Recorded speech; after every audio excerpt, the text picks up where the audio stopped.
திருச்சிற்றம்பலம். புழியர்கோன் வெப்பொழித்த புகழியர்கோன் கடல் போற்றி. ஆழிமிசை கல் மிதப்பில் அணைந்த பிரான் அடி போற்றி. வாழி திரு நாவலூர் வன்றொண்டர் பதம் போற்றி. ஊழிமலி திருவாத ஊரர் திருத்தாள் போற்றி. திருச்சிற்றம்பலம். So today we will continue with our discussion on the tiruttoṇḍattogai, padhigam 7.39, the first song.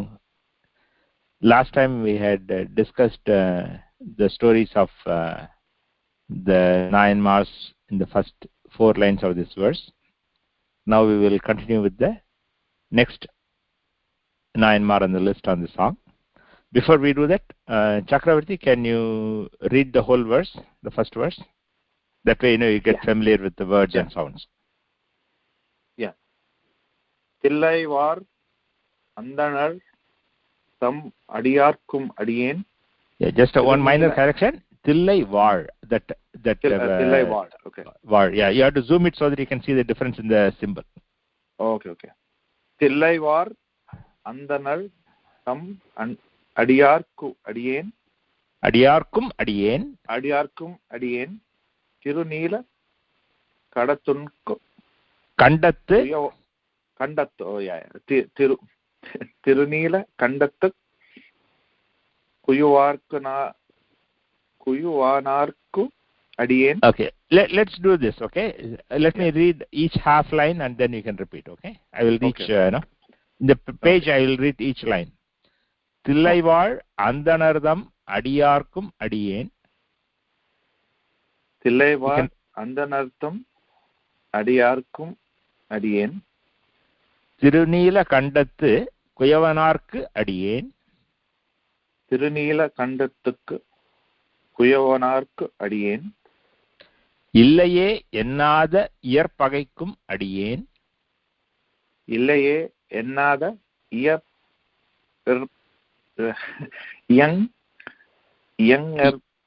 கைக்கும் அடியேன். Oh, this is very Iyarpagai. Iyarpagai இயற்பகைக்கும் அடியேன். இயற்பகைக்கும் அடியேன். இயற்பகைக்கும் அடியேன்.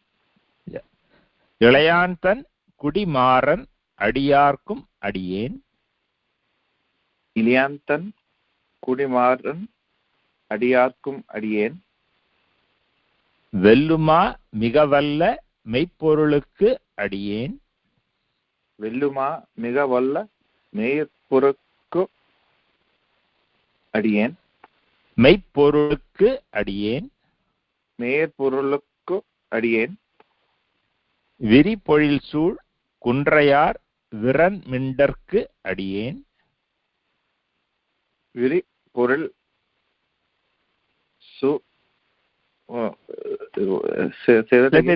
let me say the word. விரிபொழில் சூழ். விரிபொழில் சூழ். Okay.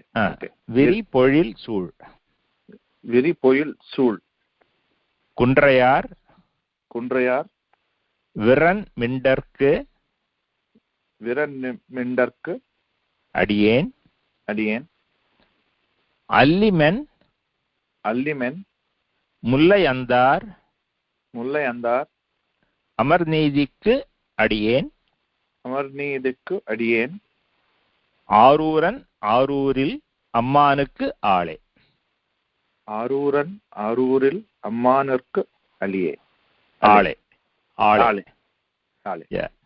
Yeah. So there are I said, everyone does these two things. One is that listen to the audio clip of this song that Oduar sing. Right, I have shared that, and in the last in the first session of this padhigam, in the end we did play the whole padhigam. So listen to the singing of this song. While you are listening, keep the verse file in front of you so that you can follow the words as the singer is singing. That way you will get the words and the pronunciation. Yeah, because these are all new names, new words. It will be challenging otherwise. That's right. Yeah, and just so that you know that, right, in this padhigam especially, as we said in the last session, this padhigam lists the names of all the devotees. So these are all various names. So obviously the names are 1400 years old, 1500 years old, 2000 years old names. So they are unfamiliar to us. So not just you, right? Even for Tamil speakers, many of these names it'll be because they are not common names that we use today. Anyway, good. So practice, and that way you'll be able to get the pronunciation. And idea is that by reading this verse, at least we are remembering all the devotees who have lived before us, and that itself is a major benefit to us. Okay, so we have seen the stories of the first 4 lines of this verse. Rama, did you find the time to catch up on those recordings?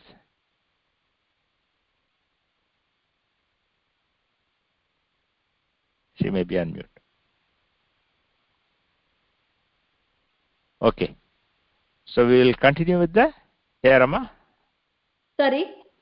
Were you able to catch up on the? Did you catch up on the recordings before? The first part I missed. I couldn't. I will do it this weekend, I said. Okay, but what about the last week, the stories? I heard, yes. Yeah, you were there in the class. Yeah, sorry, I forgot about that part. Yeah. No problem. Okay. Okay, now we will continue with the next one on this list. Velluma migavalla meypporulukku adiyen. So the velludal means to be victorious, to win. Velludal means to win. So to be victorious in a fight or in any debate. So velludal is a Tamil word for jayam in Sanskrit, victory. So velluma migavalla. Migavalla means extremely capable of. Miga is lot, valla is capable. Meypporulukku adiyen. Meypporul is the name of the devotee. So the meypporul, the devotee who is named meypporul, who is capable of winning, I am his servant. So that is the meaning of that line. Velluma migavalla meypporulukku adiyen. And as I may have mentioned, many of the devotees' names, these are not the names that their parents would have given them when they were born. Right? These are names that are associated with their greatness, about their qualities. So the meypporuL nayanAr is, meypporuL means mey is truth, porul is the thing. So the satya vastu is meypporuL. That's the equivalent to Sanskrit word satya vastu or nitya vastu. So that meypporuL is the truth, the true thing. So that nayanAr is known as the meypporuL nayanAr. And sundarar simply says the meypporuL nayanAr who is extremely victorious. To him I am a servant. So now we have to know why he put that qualification, extremely victorious, and what his life story is. So meypporuL nayanAr was a king who was ruling over a kingdom around the place called Tirukkovalur. Most of you would have known about Tiruvannamalai, and you probably have been to Tiruvannamalai.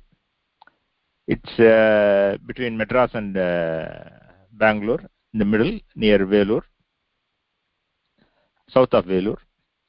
So Tiruvannamalai is a famous kshetram, and from Tiruvannamalai, if you go southeast for about 30 kilometers, you come to the place called Tirukkovilur.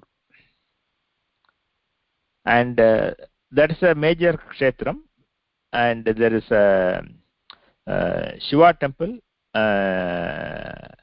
called Tirukkoval Veerattam, and there is a Vishnu temple called Ulagalanda Perumal Kovil. So it's a major temple town, and this place is where meypporuL nayanAr was having as his headquarters, and he was ruling the small kingdom around that place. You know how in India there used to be major kings, and within them they will have several sub kingdoms, and the smaller kingdoms will be run by smaller kings, and they will be under the power of the bigger king and all that, right? So meypporuL nayanAr was ruling over a small kingdom centered on Tirukkovilur. And he was a very pious person, because as we are going to see, every devotee who is listed in this tiruttoṇḍattogai is an extremely ardent Shiva devotee, and they have done some great deeds.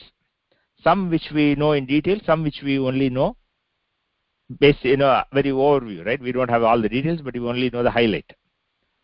So meypporuL nayanAr was a king ruling from Tirukkovilur, and he was a great devotee, and he was a very valiant person, right? He was a warrior. He could fight and he could be victorious and all that. And he always thought that anybody, he had a great reverence for Shiva devotees, and the symbols of Shiva that they wear, right? For example, we know that whether it's the holy ash, whether it is the rudraksham, or whether it is the the vastrams or the jata, all those kind of things, right? The symbols that are of Shiva, that the Shiva devotees wear, and he treated the Shiva devotees with those kind of wearing holy ash or wearing rudraksham and all those kind of things. He treated them as Shiva himself. That's how he looked upon those Shiva devotees. He didn't see the Shiva devotees as anybody other than Shiva in that sense. And this is how he was ruling and living. And as you know, with all these kingdoms, there will be a neighboring kingdom, and in those days everybody will have their own jealousies, and they want to fight with the neighboring kingdoms, and they want to bring the kingdom under their control, and they want to expand their kingdom and all that, right? So there was a neighboring kingdom ruled by somebody called the Muttanathan. So the Muttanathan decided that he needed to go to war with this meypporuL nayanAr's kingdom and conquer that kingdom so that he can expand his kingdom. So Muttanathan fought a battle with meypporuL nayanAr, and obviously the meypporuL nayanAr was victorious, and Muttanathan lost his battle and ran away. Now Muttanathan was extremely jealous, right? He somehow, by hook or crook, he wanted to defeat meypporuL nayanAr, and he was thinking of all kinds of ways how he can defeat him. Whatever he could come up with, he could not figure out any way of defeating meypporuL nayanAr. So Muttanathan was wondering, and he started scheming. He knew about meypporuL nayanAr's extreme devotion, and he thought that he could take advantage of that devotion and somehow kill him. So what he does is that he grows jata like a Shiva devotee, and after some time he comes in a total disguise as a Shiva devotee, like a sage, right? Wearing holy ash on his forehead and his shoulders and his chest, and then wearing rudraksham and having the ochre clothes, right? The kavi vastram, the robes that the rishis and others wear, right? Holy men wear. He puts all that kind of garb, and he takes a big book. In those days, the books are not paper, right? It was all palm leaf manuscripts. So the palm leaf manuscripts, the book will be like a bunch of palm leaf manuscripts stacked together into a bundle. So he creates such a bundle, and inside that palm leaf manuscript bundle, he creates a hole, and he hides like a dagger inside that, and ties it up so that from outside it look like a palm leaf manuscript book, but inside is the dagger. So it makes all these preparations and comes into Tirukkovilur, the town where meypporuL nayanAr is ruling from, and everybody looks at him as a saint or like a sannyasi or something like that. So he comes to the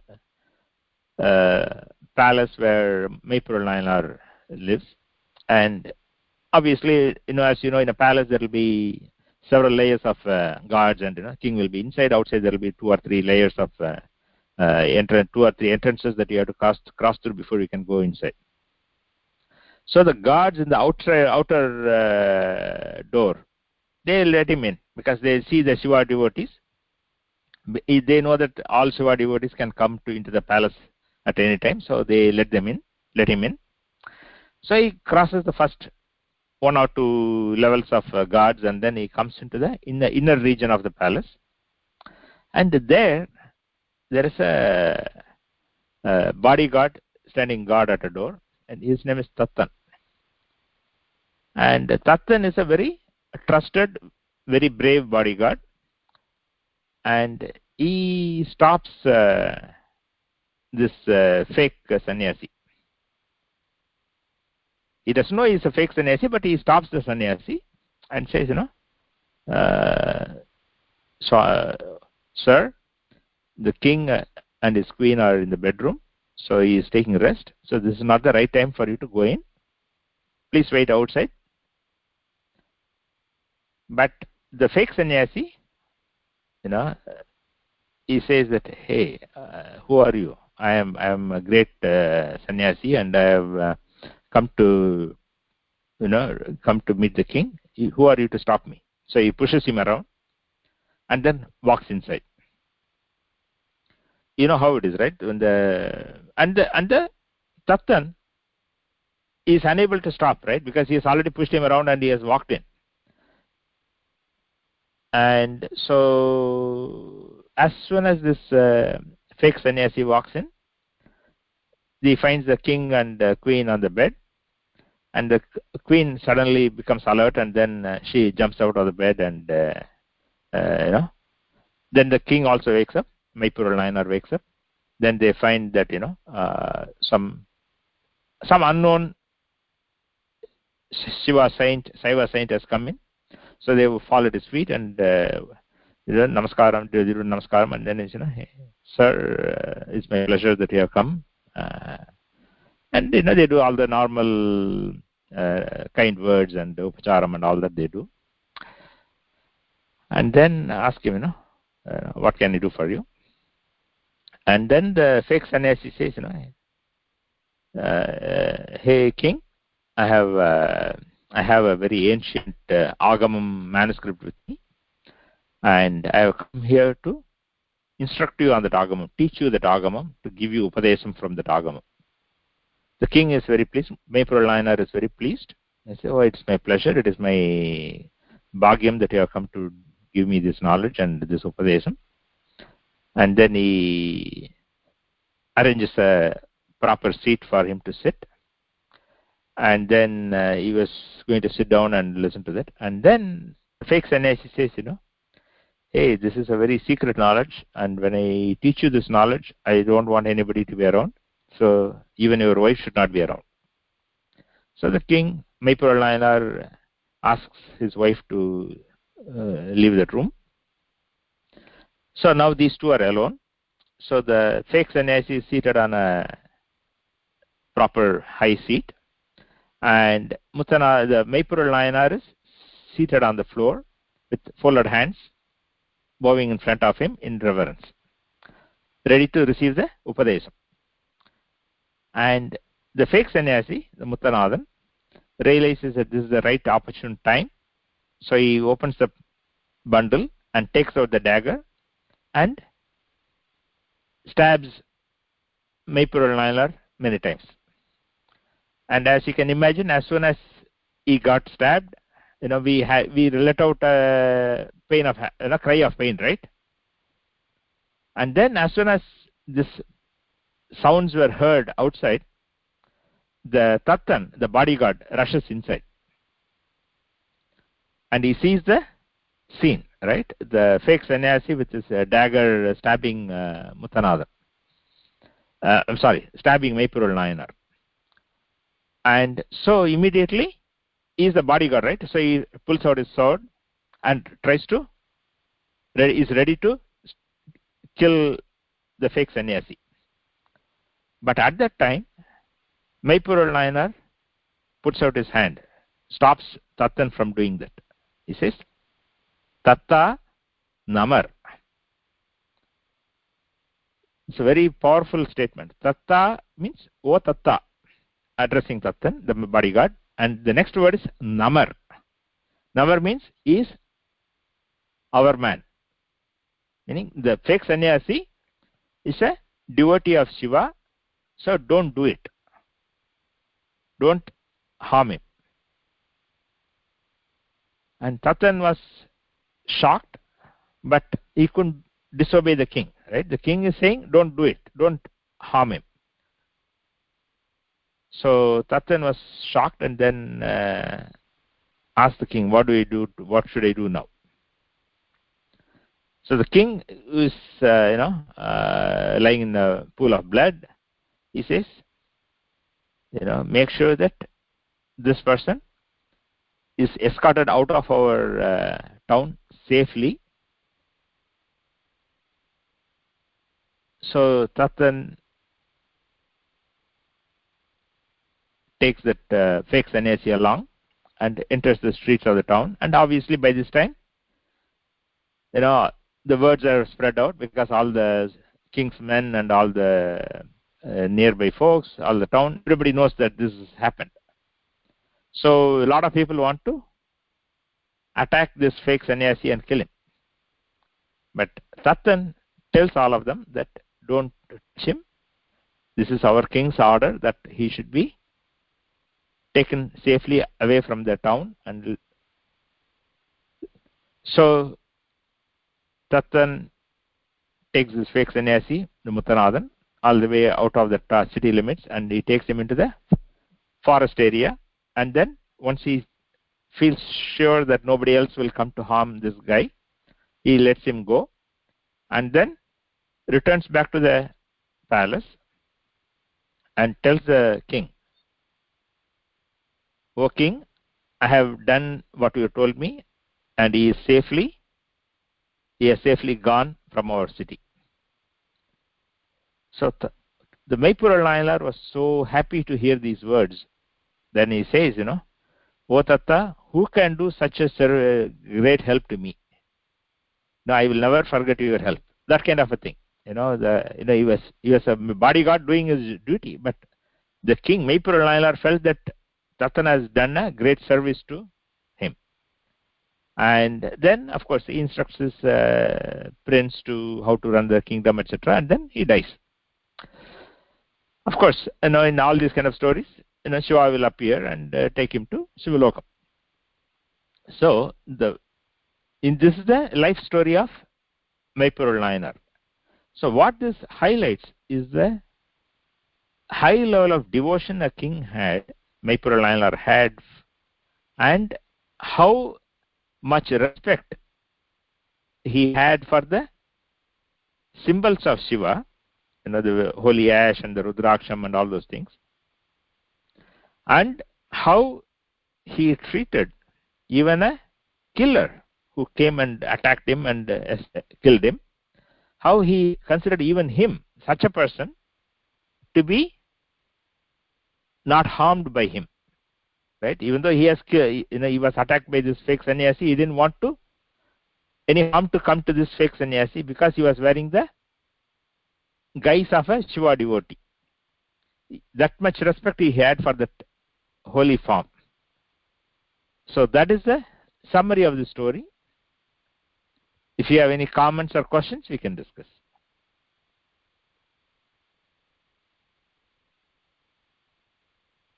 No. Okay. Yeah. So the name of the devotee is meypporuL nayanAr. And again, to summarize, he was a king who ruled in Tirukkovilur.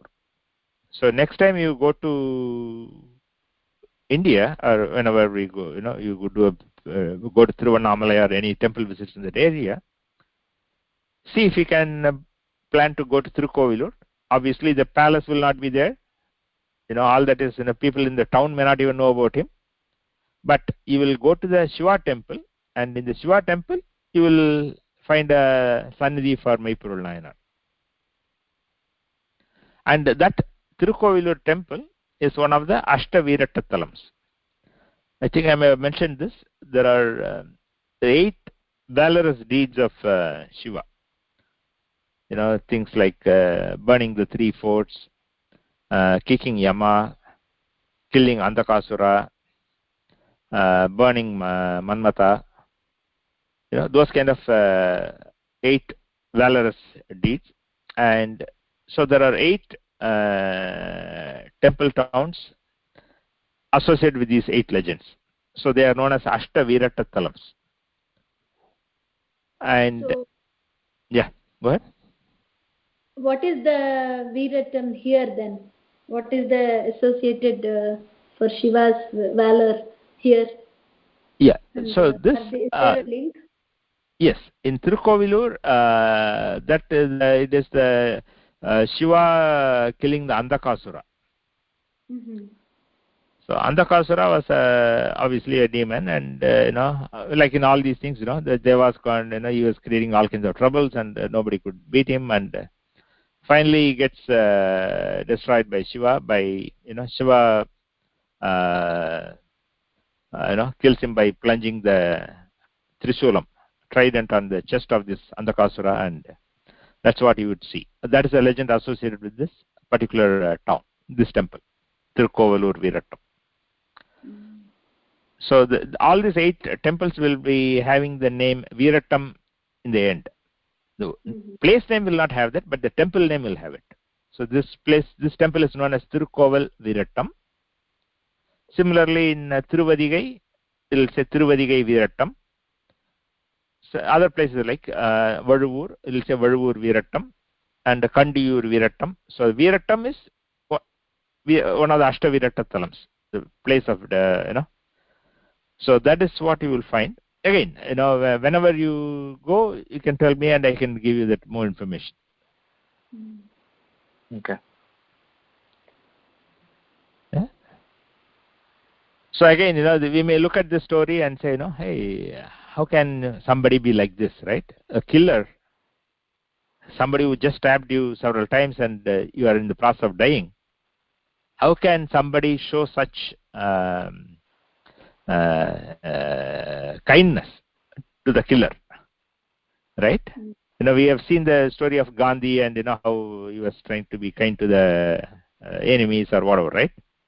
Here is an extreme example that happened, right? Many of these things, we think, hey, how can that be? Right? We hear about this. But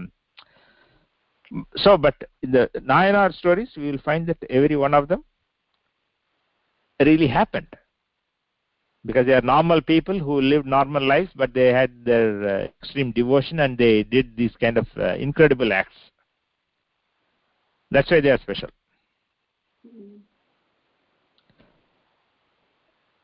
Can we follow them to that level? Yeah. Go ahead. Yeah. So Viratam means valor, right? Shiva's valor. Yeah. Viram, it comes from the word Viram. Viram. Okay. Yeah, Viram and Sthanam, right? So Virasthanam becomes Tamil and it becomes Viratam.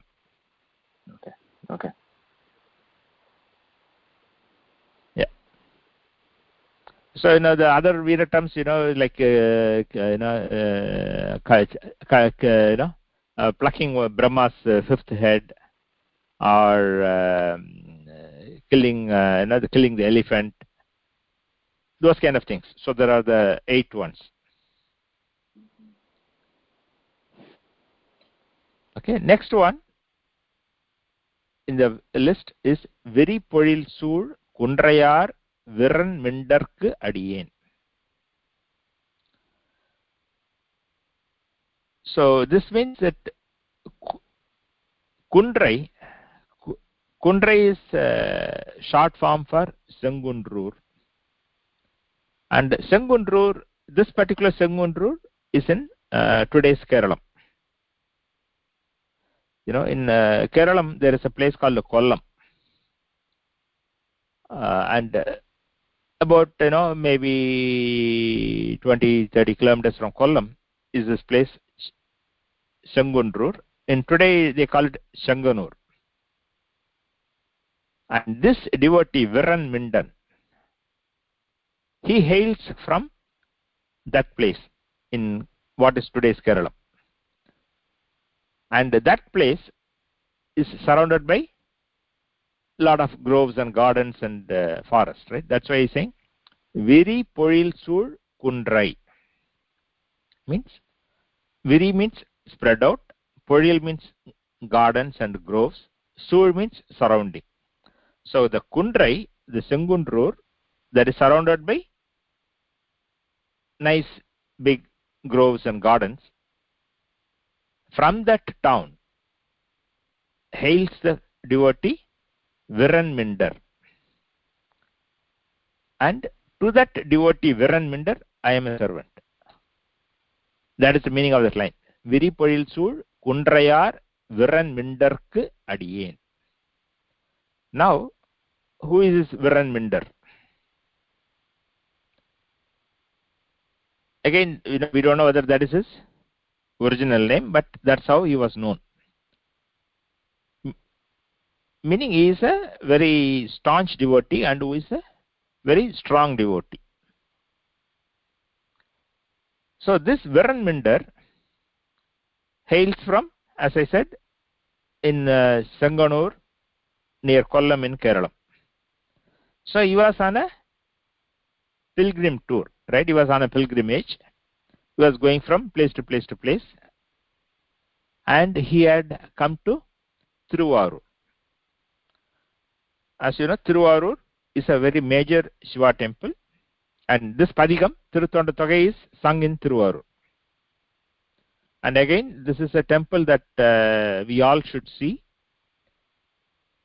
It's about somewhere around, it's about 350 kilometers south from Chennai, towards the coast. So there are night trains from Madras to Tiruvarur, and it is one of the most historical places in Chola Kingdom. So it used to be one of the we can say it's like the temple is so huge that it's about 4 or 5 acres in size, and the temple tank is also very huge. It's again about 4 or 5 acres in size. Then you can imagine how big the temple is, how big the tank is. And I think I may have mentioned this story at the beginning of this padhigam, that one day Sundarar was going into the temple, and a lot of devotees were gathered in one of the mandapams there, one of the halls there, right? The devotees, they will, after having darshanam of Shiva, they will come sit down in the mandapam, which is like a hall, and they will be talking about Shiva's glories. There may be some upanyasam going on, maybe somebody will be singing Shiva's praises. So basically, that's a place where they come, rest, and do all that. So when Sundarar was walking by, there were a lot of devotees sitting in the Devasriyan Mandapam. That hall has a name, Devasriyan Mandapam, and they were all sitting there. And Sundarar was lost in some thought, and he walked by without recognizing these devotees. Right? When you walk by, when you see somebody, you say hello and namaskaram, or say something, and recognize them that you have seen them, and you show your namaskaram to them, whatever. But Sundarar walked by, ignoring all these devotees. Like he was in some thought, he walked by, and viRanmiNdar, this devotee, was in that mandapam at that time. So he saw what was going on. He saw Sundarar coming, but not recognizing the devotees who were in that hall, simply ignoring them and walking by. And viRanmiNdar got very angry. He is very, as we know, he is a very staunch devotee, and he has got very strong opinions. And he said that, how can this guy do this? He may be he thinks that he is a great devotee, but he doesn't know how to behave as a devotee. He doesn't know that he doesn't show respect to other devotees. He is ignoring them. What kind of a devotee is he? We don't need such devotees in our group of devotees. So we should all excommunicate him from our group of devotees. Meaning Sundaran Purambu or Puragu. Puragu means we are excommunicating him from our group. You know how it is, right? In excommunication is a strong punishment. In India, in the villages, in the cities it may not be that way, but in villages, if they excommunicate you, that means that you are being cut off from the rest of the society in that sense. From your family, from your relations, from your friends, from your, all the things. You are being a total, that's a major punishment. So viRanmiNdar says, I am declaring that we excommunicate Sundarar from the group of devotees. So we will not take him back into our group of devotees. And then he was so upset. What Sundarar was, the way Sundarar had showed what he perceived as a disrespect from Sundarar. He said that, the Shiva, who is having this guy as his devotee, and who is saying that he is his friend, we don't need that Shiva either. We will excommunicate Shiva also from our group. That kind of, he was so upset. And then, of course, we know that Sundarar went inside and went to the Swami Sannidhi and had darshanam of Shiva, and Shiva told him to go and sing devotee's glory, and he doesn't know how to sing. So Shiva gives him the starting phrase, tillai-vāḻ andaṇar. Then Sundarar comes out from the temple, comes back to the hall where all the devotees are seated. Then from a distance he does namaskaram to them, and he comes back close to them and does namaskaram again, and then he comes in the middle of them and says, starts singing this padhigam, and then shows his respect to each and every one of the devotees who were assembled there. And he also, in this padhigam, mentions a lot of devotees who are not in that group at that time, right? The devotees who are in other towns, devotees who were before his time, right? Devotees who lived 100 years ago, 200 years ago, 300 years ago, before Sundarar's time. So he mentions all their names, whatever was coming to him at that time, and he says he is a devotee of all of them, he is a servant of all of them. And that is this tiruttoṇḍattogai padhigam that we are seeing right now. And Sekalar, in his Periya Puranam, talks about viRanmiNdar's story, and we don't have much details. All we know is the central episode that viRanmiNdar was involved in. We don't know much about his life in his native town. We don't know, whether he was, whether he had kids, whether he was married. All that we have no idea, and they are not described in the Periya Puranam either. And Sekalar says one simple thing. viRanmiNdar was the one who was instrumental in Sundarar singing this tiruttoṇḍattogai. And without viRanmiNdar, this this tiruttoṇḍattogai would not have been sung. And just for that thing, right, he is so great. Given this thing, what else do I need to say about the greatness of viRanmiNdar? That's how he says. Because, you know, this is he has done such a great thing, and this is, what else do I need to tell about his greatness beyond this? That's how he finishes his story. So viRanmiNdar is a very important person in the tiruttoṇḍattogai, because he was the one who caused this tiruttoṇḍattogai to be sung. And because of this tiruttoṇḍattogai, we got the list of these devotees, and because of this, we got the Periya Puranam, which described the stories of all these devotees. And because of that, now we know that these are the kind of devotees who lived many years ago, and this is how people have done their service to Shiva, and this is how they have lived, and this is how we can follow our bhakti. And he has shown all the devotees, each one of them is showing how we can do bhakti.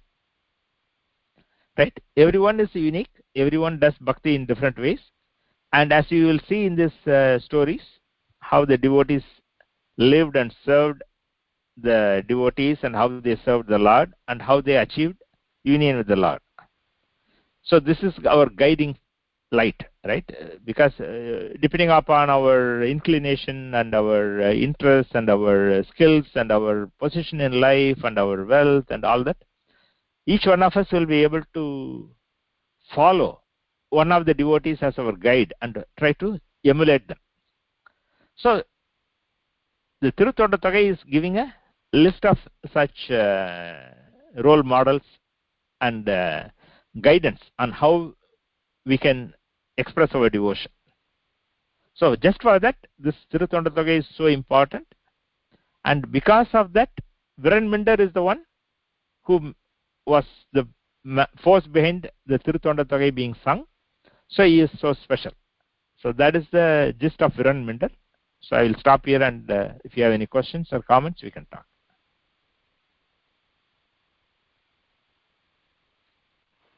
No. Okay. Then the next one, Allimen Mullaiyandar amarnithikku adiyen. As you can see from the structure of this, anytime it is k, it means to. Amarnithikku means to amarnithi. viRanmiNdar means to viRanmiNdar. MeypporuL means to meypporuL. So from the structure of the songs, you will know that where the devotee name is coming. Amarnithikku adiyen. Amarnithi is the name of a devotee. And Sundarar says, I am a servant of amarnithi. And then amarnithi, he puts certain adjectives and qualifiers. Alli menmullai andar amarnithikku adiyen. Alli means petals. Menmullai. Mullai is the name of a flower. Menmullai is soft flower. Right? Alli menmullai means mullai flower with soft petals. Andar. Tar means garland. Means beautiful. So what he's saying is, andar means beautiful garland.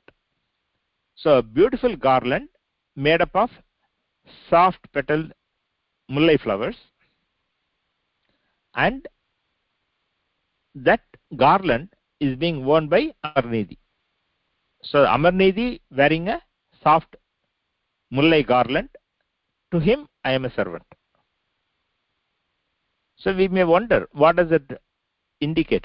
Alli men mullaiyandar. Why is he talking about the garland that amarnithi is wearing? As you may know, in those days, depending upon one's place in the society, they were wearing different kinds of garlands. So the Brahmanas will wear one type of garland, the Kshatriyas will wear another type of garland, the Vaishyas will wear another type of garland. This is how, like sort of the uniform, right? So if you know by the uniform, you know that, if you go to the hospital, by their uniform, you'll know whether somebody is a doctor or somebody is a nurse or somebody is an attendant. Like that, in those days, I guess they had that kind of convention.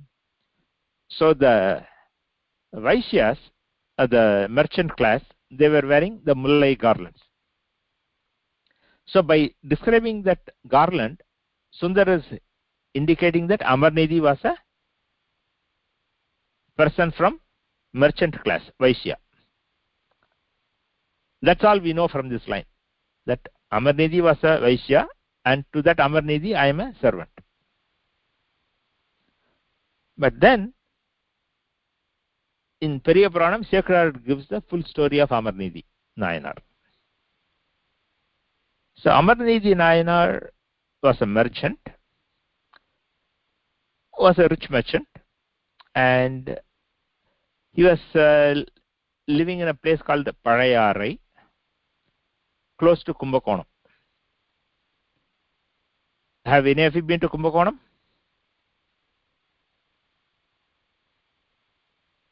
Okay, Kumbakonam is no. Kumbakonam is on the banks of Kaveri River in the Kaveri Delta region. It's about it's about 350 kilometers south from Chennai, and about 50 kilometers or so west from Tiruvallur, northwest from Tiruvallur. This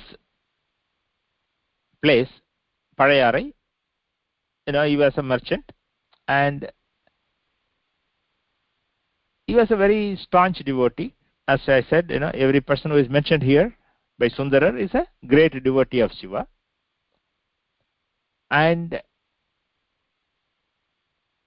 he had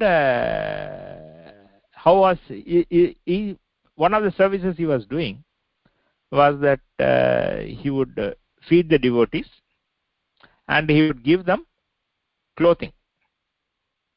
The most Shiva devotees in those days, right, they will be wearing basic things, right, like kaupiyanam, right, the lion cloth, or maybe if they are to cover them in angavastram, that kind of thing, right, to keep them safe, protected from the cold or whatever.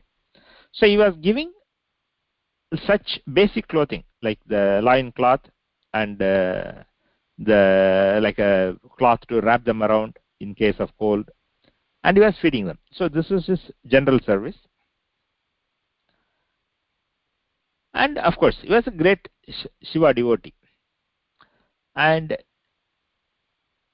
in a salam not too far near their place, there's a salam called Nallur.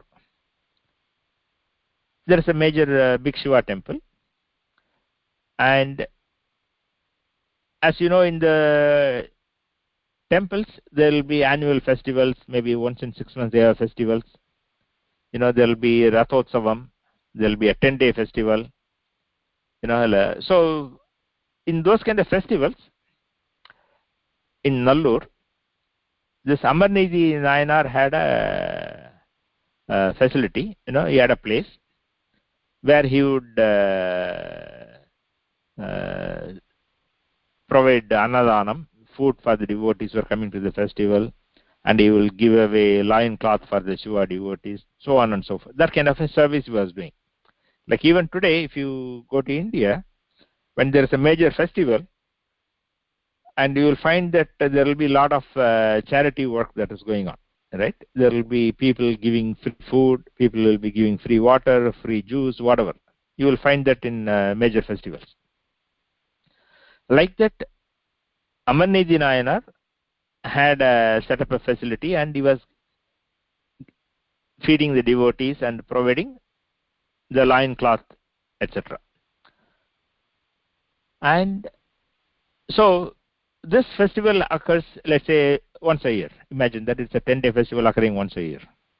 So he used to do that, and that way, that once that festival came, so amarnIthi nAyanAr, his wife, his son, they all had gone to Tirunallur, and they were staying there and welcoming the devotees and making sure that everybody was being fed, etc. So he was a rich merchant, so he had cooks, right? He was not cooking himself, in the sense that he was a rich merchant and there was a festival, right? So a lot of people coming. So he had team of cooks who were making food and serving the people and all that. Right? So this is what is going on. And Shiva decided to show the greatness of amarnIthi nAyanAr to the world. So Shiva comes as a young as a Brahmin brahmachari, right? Like when I say young, not that he is like not 10, but let's say 15, 17-year-old brahmachari. He comes as a young man brahmachari, and he comes with a loin cloth around his waist, and he is holding a staff, like a stick, on which he has tied 2 loin cloths. You would have seen that even today, if you look at many of the acharyas, the matadhipatis, sannyasis, you will find that they will be walking with a staff on which loin cloth will be tied. You would have seen them. For example, Kanchi Acharya, you will see, you will always be carrying that stick. Like that, this young brahmachari came to the place where amarnIthi was doing his charitable work. So amarnIthi nAyanAr was very happy to see this young brahmachari to come to his place. He welcomes him, talks very kind words and nice words, and he says he is honored to have him come to have him set his foot on this place. And then he says there is that he should eat here. And then he says that he has got separate Brahmin cooks to take care of the Brahmin folks who devotees were coming. So he will have the right kind of food for him. And the young brahmachari says, okay, let me go to Kaveri river, have my bath and complete my anushthanams, and then come back for lunch.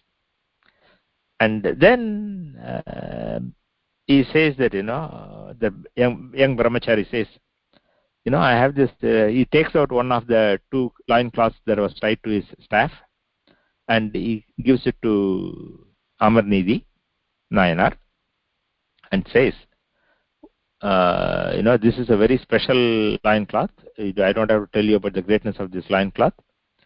Make sure that you keep it safely. Let me have my bath and come back. It's possible that it may rain, and if it rains, if I carry both these loin cloths with me in my staff, they both will get wet.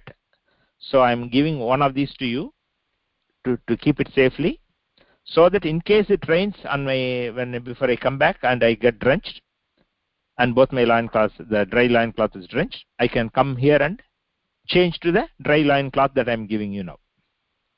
So amarnIthi says, okay, no problem, sir, I will keep it safely. So he takes that loin cloth and keeps it in a safe place. Remember, he is doing a lot of he has got a lot of loin cloths. He is giving away to devotees as his gift, right? So as his dhanam. So, but he wanted to make sure that the loin cloth of the young brahmachari is kept separately, so that it is not mixed up and nothing happens. So he keeps it very safely, and tells his wife that this is what it is. Don't make sure that nobody mixes it up. And then the young brahmachari, who is Shiva, he goes to the Kaveri river, and then after a couple of hours, he comes back. But by the time, it is already raining. So he comes back to the place where amarnIthi and his family are. He walks in totally drenched in the rain, and tells amarnIthi, as you can see, both my loin cloths are drenched now, so please get me the other loin cloth so that I can change. So amarnIthi goes inside to the place where he had kept this loin cloth, and he looks around. He cannot find it, because it is Shiva who's Leela, right? So Shiva made that loin cloth vanish. So however much he looks around, he cannot find that loin cloth. So he feels very, very bad. Oh no, I've made a grave, some grave mistake has been done by me now. So he comes back dejected to that brahmachari and says, "Sir, I don't know what happened. Your loincloth has vanished. Let me give you another new loincloth." And at that, the young brahmachari, who is Shiva, gets very upset. He starts scolding him. "Oh, this is how you are doing this, your dhanams. You keep saying that you are giving this, giving dhanams to all the people, but you are a scheming person, you are a cunning person, you are stealing my loincloth." That kind of thing. He started scolding him in a loud voice, and amarnIthi feels very, very bad. Again, he requests him, entreats him, "Sir, please forgive my mistake, and this is the truth, and I can give you, brand new loincloths. I can give you, why one? I can give you 10. I can give you,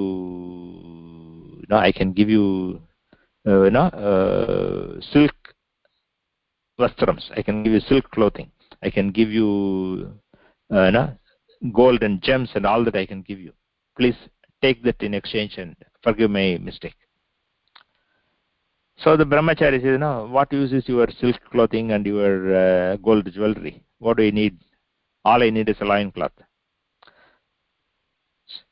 So if you can give me a loincloth that is like my last loincloth, I will take it." He says, "How do I know?" And then he takes the other loincloth, the wet loincloth he has got in his staff. He says, "The loincloth that you lost is similar to this loincloth. So give me another loincloth that is equal to this in weight." At this, amarnIthi was so relieved. He was, very troubled by what had happened, and he was feeling so bad and terrible. And now that the brahmachari has given him a way out, "Give me a loincloth that is equal to this in weight." So he was so happy that there is a solution to the problem. So he brings out a scale, and then puts up a scale, and then the brahmachari's wet loincloth is put in one side, and they bring the fresh, brand new loincloth. They put one loincloth on the other side. That side is still up. So they put 2 or 3 or 5 or 10. Whatever they put, that side still remains up. The wet loincloth is always on the heavier one. It's on the down. So amarnIthi was surprised. How can this be? So then he brings in other silk clothings and other things. Nothing is happening. Then he puts even gold and jewelry. Nothing. So he is at a loss. He doesn't know what to do. So he establishes a large scale and starts putting everything that he had. Because they are doing this annadhanam and everything, right? So they have large scales, that can weigh heavy stuff, right? Bundles of bags of rice, or maybe firewood or whatever, right? Very big scale they set up. They put everything that they had, and still that single loincloth is heavier than everything is put on the other side. So he is saying, then a thought comes to him. Then he tells the brahmachari, "Oh sir, everything I have put, and nothing is equal to this weight. The only thing that are remaining are me, my wife, and my son. So if you would allow me, I would like to get on the scale." And you know what this means, right? If he gets on the scale, basically he is offering him, his wife, and his son as slaves to this brahmachari. And the brahmachari says, "Okay, you can do that." So he prays to Shiva. Then, after saying the Panchaksharam and doing namaskaram to the brahmachari, and he, his wife, and his son, they get on the scale, on the right side of the scale. and on the left side is where we have the wet loincloth. As soon as they three got up and stood on that scale, the both sides balanced. So the onlookers, right, because this is happening, you can imagine it's a festival time and there are hundreds of onlookers. They are all looking at this and they are all amazed that this kind of thing is happening here. And as soon as the scales evened, the brahmachari disappears, and instead Shiva and Parvati on Vrishbha appear, and they bless amarnIthi and his family. And with that, the scale on which they are standing starts flying like a vimanam, like a flying aircraft, and it takes them to Shivalokam. That is how the story ends in Periya Puranam. So here is a story of a person, who could have, such a, who not only wanted to offer everything that he had, but he offered himself. And that greatness is what is documented in this line, Alliman Mullayandar amarnIthi Kadiyen. So with that, we conclude that story. Are there any questions or comments? If so, we can discuss. That's good. No comments. Yeah. And then the next line, Aruran Aruril Ammanukku Aale. Means Aruran is the name of Sundarar. Sundarar is the name by which we refer to him, but the name that his parents gave him is Aruran, the Lord of Thiruvarur. That is the name that they gave Sundarar when he was born. So I, Aruran, Aruril Ammanukku Aale. I, Aruran, is a slave of the Lord of Thiruvarur. So he is saying, all of them, I am servant of so, servant of so and so, servant of so and so, and finally concludes that song by saying, I, Aruran, is the slave of Lord of Thiruvarur. So with that we have seen the first song of tiruttoṇḍattogai. So as you know, this padhigam has 11 songs, and in these 11 songs, Sundarar lists 60 devotees, and then he lists his name, he lists his parents' names. So that's how he got the 63 names, and these 63 individuals are called the 63 nayanmars. And he also describes 9 groups of devotees. They are known as tillai-vāḻ, and that's how we have 63 named adiyars and 9 classes of devotees. So that is the first song that we covered now. In this first song we covered one class of devotees, which is tillai-vāḻ andaṇar, the Brahmins of Chidambaram. Then we covered several devotees, Trinilakanda Trinilakandar, Iyarpagai, Ilayankudi Maran, meypporuL, viRanmiNdar, amarnIthi. So these are the 6 individual devotees that we covered in the first song. So with that we conclude the first verse of this tiruttoṇḍattogai, and the next time we meet we will cover the second song and look at the stories of the second songs. So with that we will conclude today. Tiruchitrambalam.